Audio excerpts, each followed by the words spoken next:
Hi, this is Melanie Brotherton, and this is Ethical Educational Leadership in Turbulent Times, Chapter 1.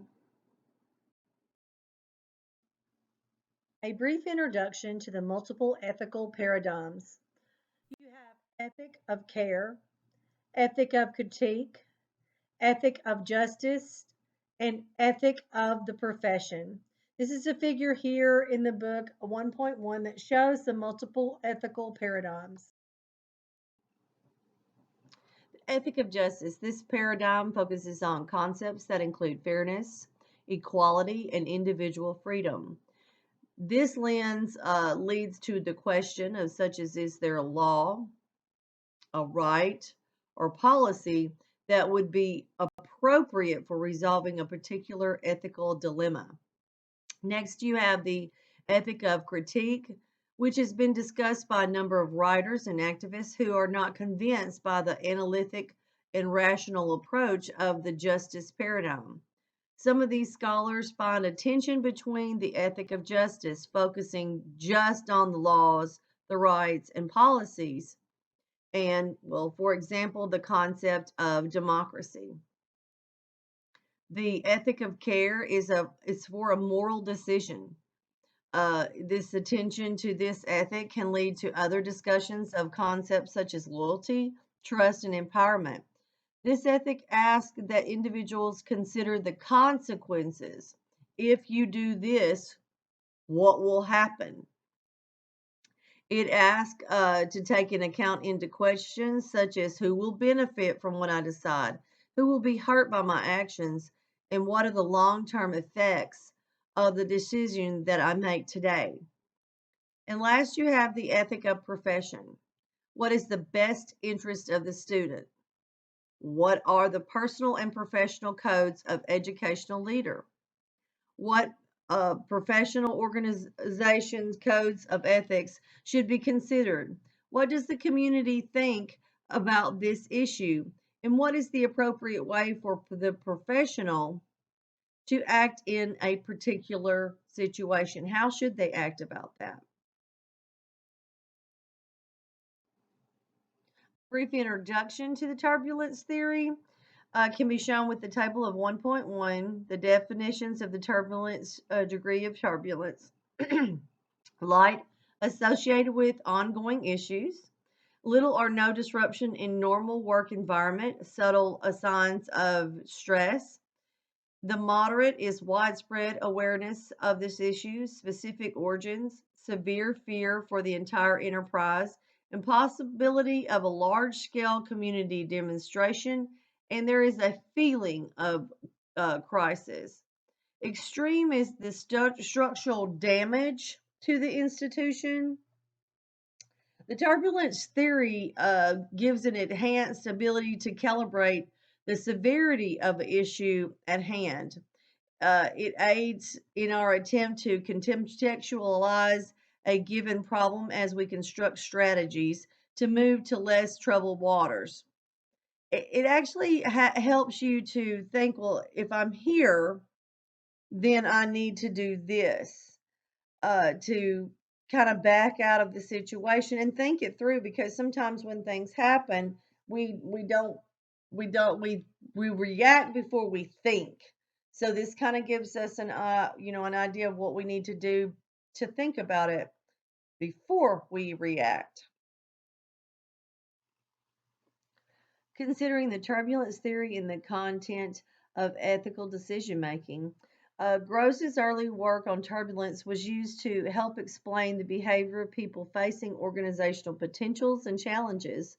Working with Shapiro, he became clear that there was an application in the realm of the ethical decision making.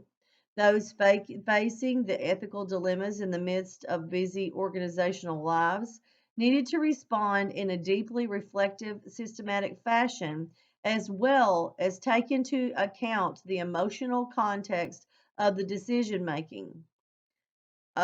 For those purposes, Shapiro and Gross connected the multiple ethical paradigms with the turbulence theory. They came up with the 1.2, which illustrates the cycle that they suggest. Step one is that you consider the level of turbulence in the dilemma. And step two is to think through the ethical paradigms. Which ones inform your best decisions? And step three, consider how an action resulting from an ethical paradigm may affect the turbulence level. All the analysis of the problem through the perspective of the combined ethical lenses takes place. It's followed by a course of action. And at the conclusion of this process, a second estimate of turbulence is conducted. Given that course of action, as one asks, if I take this action, where might the turbulence be a result and for whom? Glacier and Strauss in 1967, excuse me, said the theory needed to provide irrelevant predictions, explanations, interpretations, and applications. In this chapter, we have a case study 1.1, What in God's Name, where a principal had a dilemma of her superintendent, which this had already been approved by the school board to put in God's name we trust in classrooms and at the secretary's desk. And she was in a dilemma because of the separation of school and state. This case gives us it's meant to give us a taste of the many ethical dilemmas that to follow. It goes through talking about each thing and how she considers what she should do, and then at the in the chapter it actually shows a turbulence theory of how it applied to this case.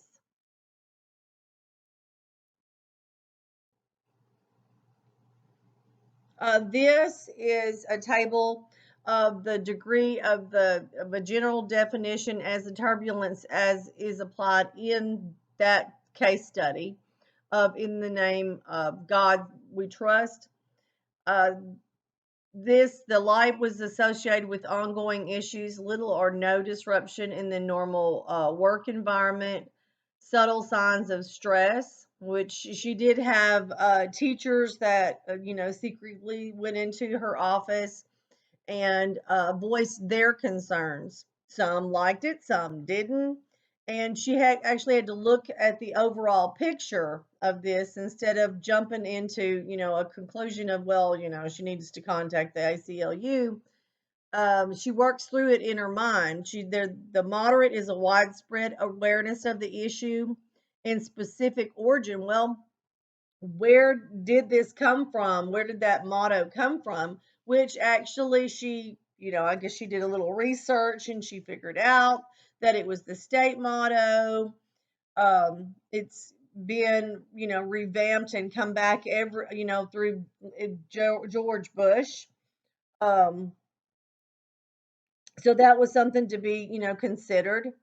The severe would it affect the enterprise, possibly a large scale community demonstration? How would the community and parents feel about this?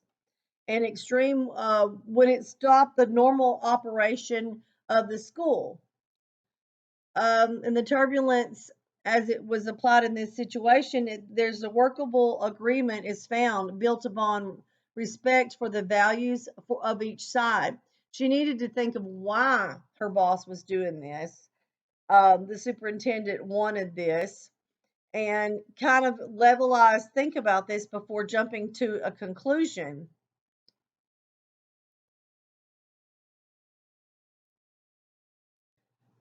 Chapter 2 is the multiple ethical paradigms, and this is developing the model. Joan Shapiro and Jacqueline Stelkovich, they came together as a writing team when they realized that they responded to different ethics and saw the world from dissimilar perspectives. And this all came about through teaching an ethics.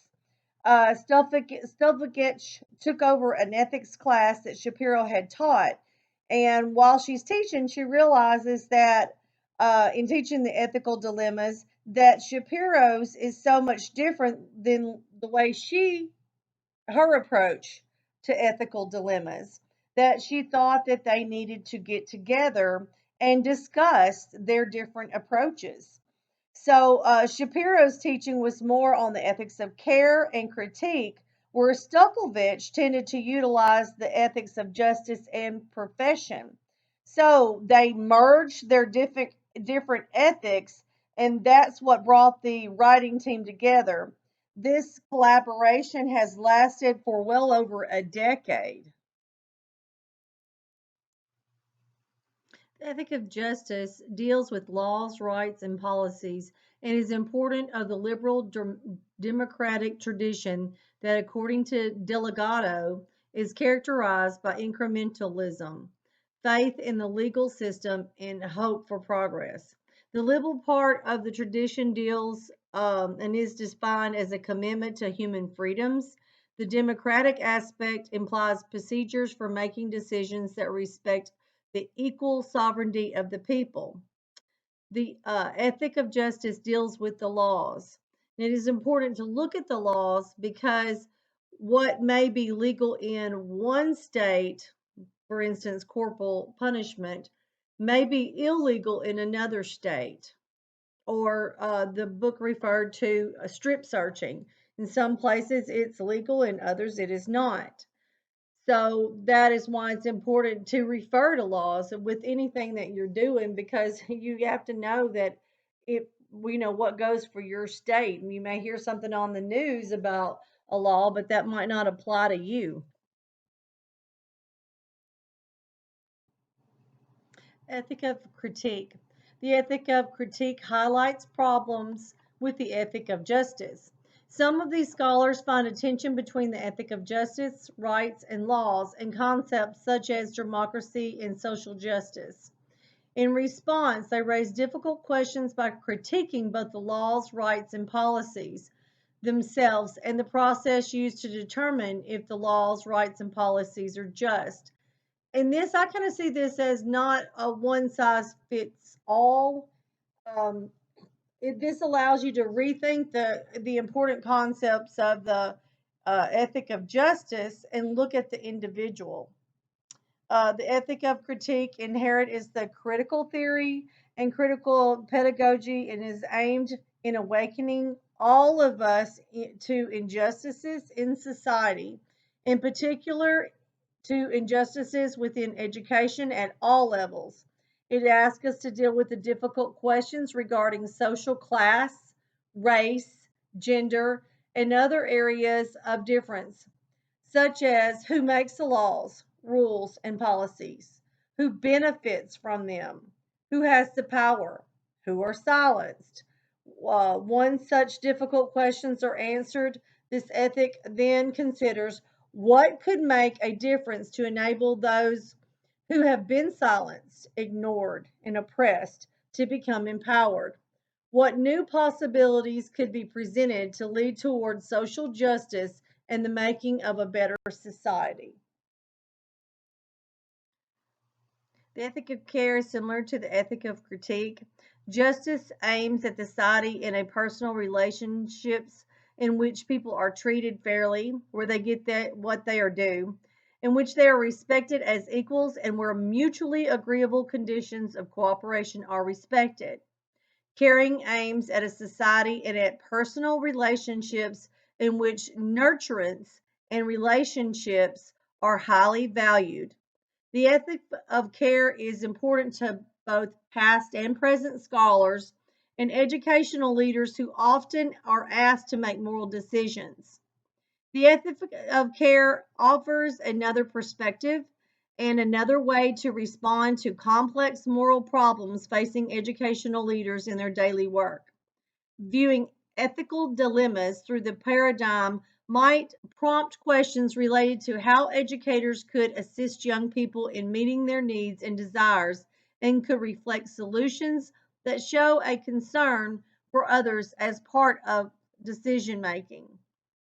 I think that this deals more with the individual and if they're getting what they need.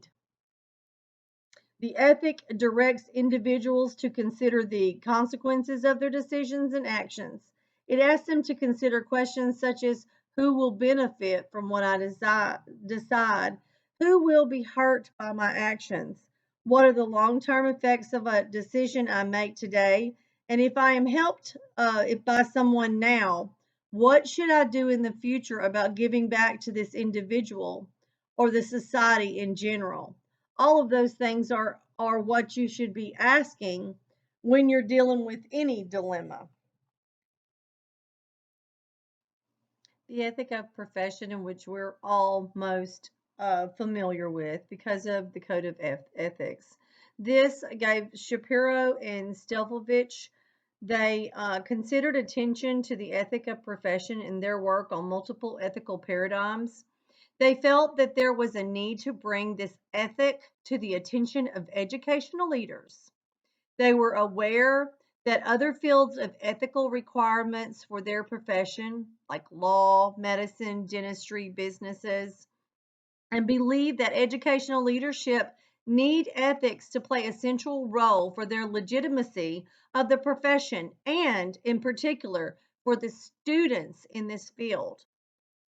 In this, you have a moral obligation to train prospective administrators to be able to apply the principles, rules, ideals, and virtues associated with the development of the ethical schools.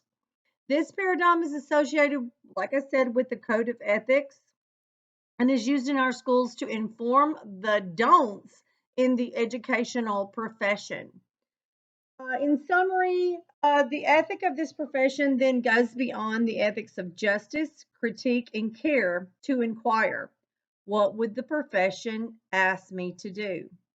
What do various communities expect me to accomplish? What about clashes of codes? Does this exist? Is there a problem? And what should I take into account to consider the best interest of the student, who may be diverse in their composition and their needs?